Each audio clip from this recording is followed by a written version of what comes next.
अऊज़ु बिल्लाहि मिनश्शैतानिर्रजीम बिस्मिल्लाहिर्रहमानिर्रहीम। अस्सलाम वालेकुम। ये टॉपिक है क्लास 9th के लिए। तो टॉपिक है खाका।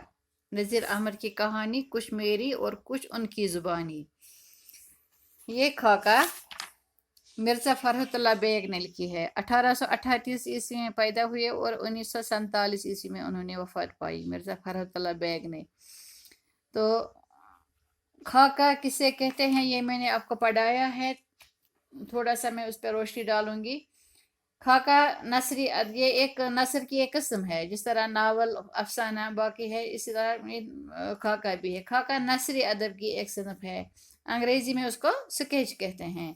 इसका फ़न गज़ल और अफसाने के फ़न से बहुत मिलता जुलता है, यानी उसका बनाने का तरीका गज़ल और अफसाना से काफ़ी मिलता है। खाके में किसी शख्सियत की खूबियाँ और खामियाँ उभारी जाती हैं, यानी अच्छा बुरा, छोटा बड़ा, अमीर गरीब, हर तरह के इंसान का खाका बनाया जा सकता है। खाके का मौजू अजीम शख्सियत ही नहीं बल्कि मामूली इंसान भी हो सकते हैं, लेकिन शर्त यह है कि खाका निगार ने उसे रंग रूप में नज़दीक से देखा हो, यानी उसका पूरा जाना पहचाना हो। खाका निगार को अपनी ज़ुबान पर महारत होनी चाहिए, यानी उर्दू ज़ुबान पर पूरी महारत होनी चाहिए। खाका ज़्यादा तवील नहीं होना चाहिए, यानी ज़्यादा लंबा भी नहीं होना चाहिए। अब ये है खाका नज़ीर अहमद की कहानी कुछ मेरी और कुछ उनकी ज़ुबानी। कुछ लिखने वाले की बातें इसमें हैं और कुछ जिस पे उन्होंने खाका बनाया है उनकी ज़ुबानी है। मौलवी साहब का हुलिया सुनिए, यानी उसकी शक्ल सूरत कैसी थी मौलवी साहब की। रंग सांवला मगर रूखा, कद खासा ऊंचा मगर चौड़ान ने लंबान को दबा दिया था। दोहरा बदन, गदरा ही नहीं बल्कि मोटापे की तरह किसी कदर माइल। फरमाते थे कि बचपन में किसी कदर वर्जिश का शौक था। वर्जिश छोड़ देने से बदन जिस तरह मुरमुरों का थैला हो जाता है, बस यही कैफियत थी। भारी बदन की वजह से चूंकि कद ठिगना मालूम होने लगा था, इसलिए उसका तकमाला ऊंची तुर्की टोपी से कर दिया जाता था। कमर का फेर ज़रूरत से ज़्यादा तून इस कदर बढ़ गई थी कि कमर में अजारबंद बांधने की ज़रूरत ही नहीं बल्कि तकलीफ वो समझा जाता था और महज एक ग्रह को काफ़ी ख्याल किया जाता था। गर्मियों में तहबंद बांधते थे, इसके पिल्लो उड़सने के बजाय इधर उधर डाल लेते थे, मगर उठते वक्त बहुत एहतियात करते थे। अव्वल तो कुतुब बने बैठे रहते थे, अगर उठना हुआ तो पहले अंदाज़ा करते थे कि फ़िलहाल उठने को मुलतवी किया जा सकता है कि नहीं। ज़रूरत ने बहुत ही मजबूर किया तो अज़ारबंद की ग्रह या तहमद के कोनों के अड़सने का दबाव तोंद पर डालते थे।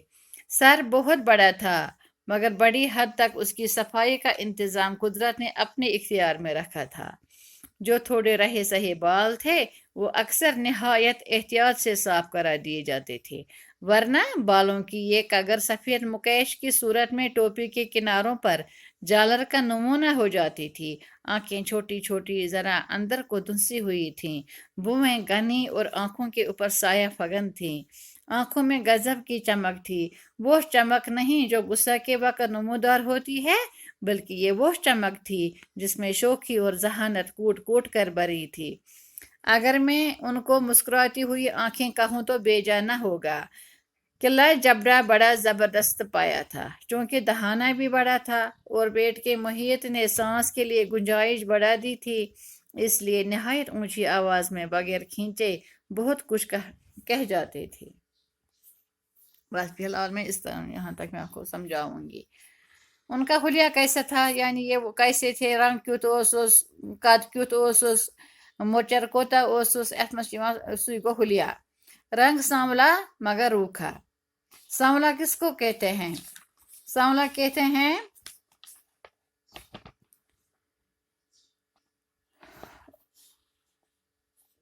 थोड़ा काला, कद खासा ऊंचा। कद कैसा था? खासा ऊंचा, यानी बहुत ऊंचा, मगर चौड़ान ने लंबान को दबा दिया था। चौड़ान कहते हैं किसको?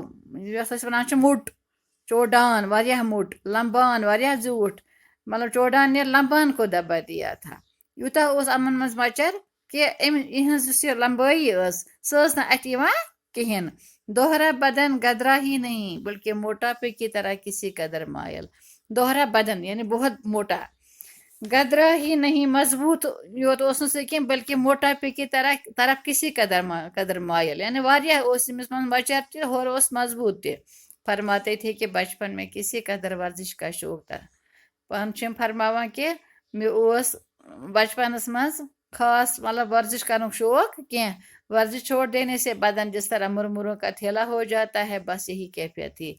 अगर इंसान वर्जिश करने की ही तिल क्या बदन बना मुरमुरों का थैला। मुरमुर किसको कहते हैं? जो मतलब बत रनान पे दिवान अत सेल जेल तथा थोद थोद वथान बत तथ वन मुरमुरों।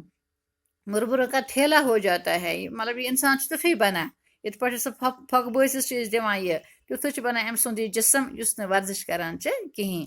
बस यही कैफियत थी, यही अम सज कैफियत। भारी बदन की वजह से चूंकि कद ठिगना मालूम होने लगा था। और बदन भारी, यह मोट, तम ससान अम सुंद कद बसान ठिगना यानी छोट, इसलिए इसका तकमला ऊंची तुर्की टोपी से कर दिया जाता था।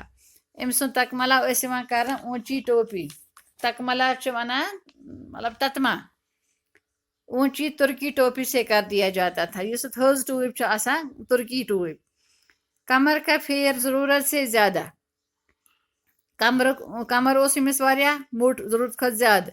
तोहद इस कदर बढ़ गई थी यड नबर द्रामज कि कमर में अजार बंद बांधने की जरूरत ही नहीं। अमिस पेवान अजार बंद कत वनान डूर गंडान अजारस, सो पेवान अमिस जरूरत कह बल्कि तकलीफ दह समझा जाता था। सो बसान अमिस मतलब मुश्किल लागुन, और महज एक ग्रह को काफी ख्याल किया जाता था। अख गंड दिवान ग्रह को गांठ यस वनान हु गांठ न कि उड़ान हु गांठ गंड वन डूर।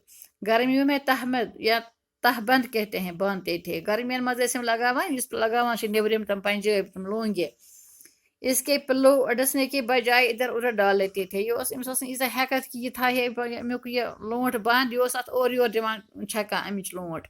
मगर उठते वक्त बहुत एहतियात करते थे। ये थोद वथन तम एहतियात कर। अव्वल तो कुत्ते बने बैठे रहते थे। ये साथ बेहवान जन मतलब मोट तथ वन कुत्ते बने बैठे रहते। अगर उठना हुआ तो पहले अंदाजा करते थे। थोद वथन अमिस गो सोचुन बह वथा कि न, कि फिलहाल उठने को मुलतवी किया जा सके। यह दपान कि हालस कर बह मुलतवी, हाल वथ बह थोद क्या। जरूरत ने बहुत ही मजबूर किया तो अजरबंद की ग्रह तहमद के कोनों के अडसने का दबाव तोंद पर डालते थे। यह पन बार त्रावान कत पे या तो इड़ थप कर थोद वथान। सर बहुत बड़ा था मगर बड़ी हद तक उसकी सफाई का इंतजाम कुदरत ने अपने इख्तियार में रखा था।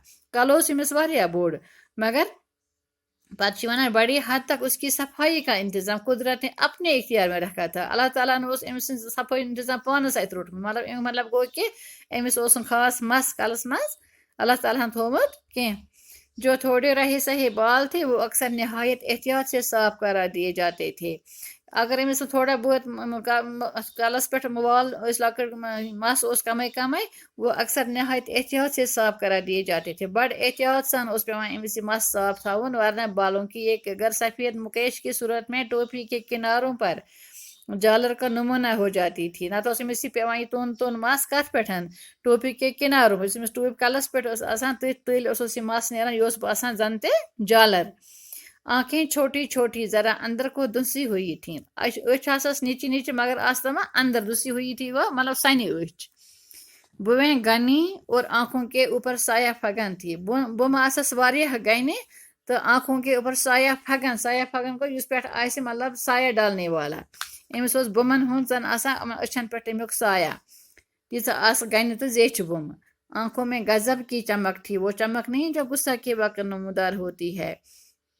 अचन मज क्या गजब की चमक, मतलब अमिस चमका, वो चमक नहीं जो गुस्सा के वक्त नमूदार होती है। सो चमक नहीं कि शरारती विज इंसान अच वजलान, बल्कि ये वो चमक थी जिसमें शोखी और जहानत कूट कूट कर भरी थी। बल्कि अमिस चमक चमक बसान यथ मज मतलब शोखी तो जहानत जहीन, मतलब यह जहीन कूट कूट कर भरना गो बहुत ज्यादा।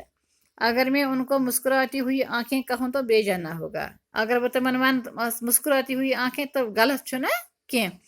قلعہ جبڑا بڑا زبردست پایا تھا امس اوس تہ واریاہ کھل کھل چونکہ دہانہ بھی بڑا تھا جبڑا اس امس زبردست کیازِ دہانہ بھی بڑا تھا امس اوس تہ اوس بوڑ اور پیٹ کے محیط نے سانس کے لیے گنجائش بڑھا دی تھی امس اوس ہور محیط کو احاطہ کرنے والا امس اوس یڈ واریاہ بڑ امس اوس امس شاہ کھالن اللہ تعالیٰ تھومت ٲس تہِ تیُتھُے کہ امس اوس گنجائش تھٲمٕژ شاہ کھالن والُن اس لیے نہایت اونچی آواز میں بغیر کھینچے بہت کچھ کہہ جاتے تھے اس لیے امس آواز سٹھا تھز آواز بڑ بڑ کت کران تو کھینچے بہت کچھ کہہ جاتے تھے مطلب بغیر کھینچے امس پیوان اور کھالن آواز رٹت کی بلکہ پانے امس ٲسس مز بڑ بڑ آواز گژھان باقی وسلام باقی میں آپ کو کل پڑھاؤں گی سے آگے